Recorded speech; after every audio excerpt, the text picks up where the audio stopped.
I think this is what we've seen today, that there is no overall federal strategy. We heard Adrian that in the UK they had something like that in earlier times, but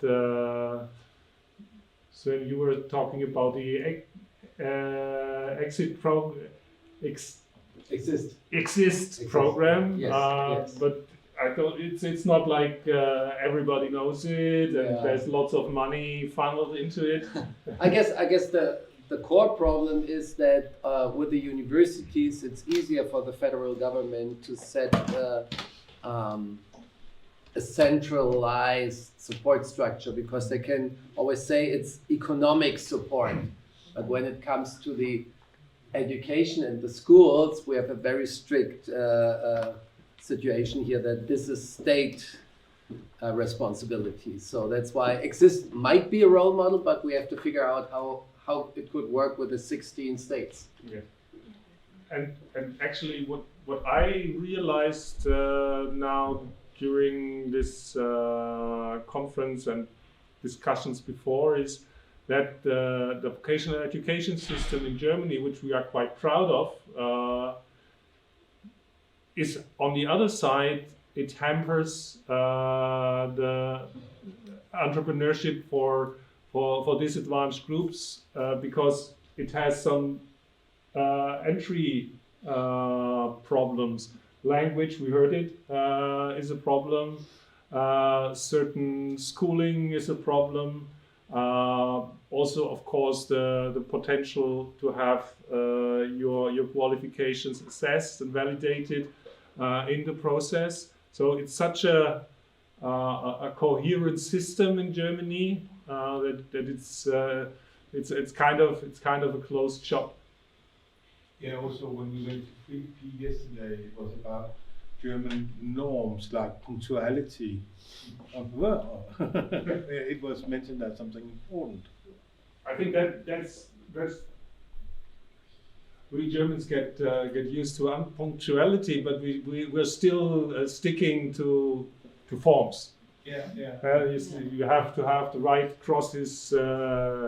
The right boxes have to be ticked on forms, I think. But that can be even worse in the US. So bureaucracy. Yes, all over.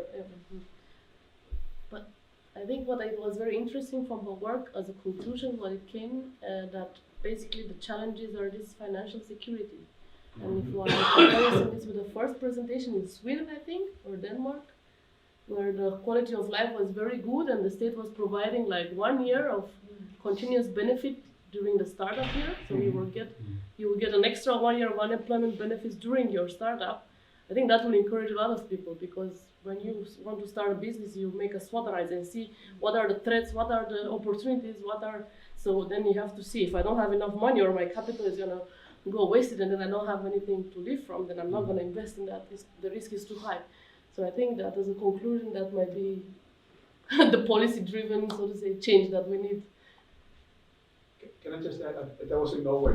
Yeah, in Norway. Yeah, that wasn't the point. The point is, but they still only have 3% women doing this, even though they have this support system. Yeah. And if I recall, it said 24% of the startups in Freiburg were women.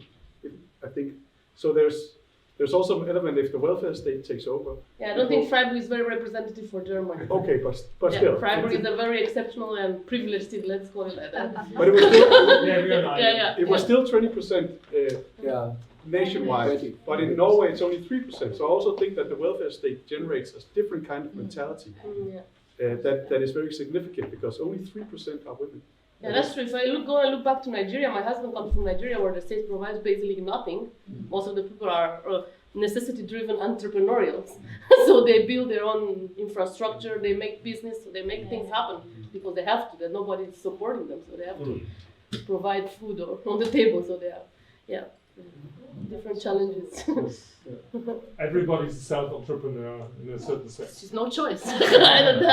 There's lots of, I guess, also lots of horizontal mobility, from being self-employed to having a job, going back to self-employment, which is not a typical European career, I would say. So finally you become always a teacher.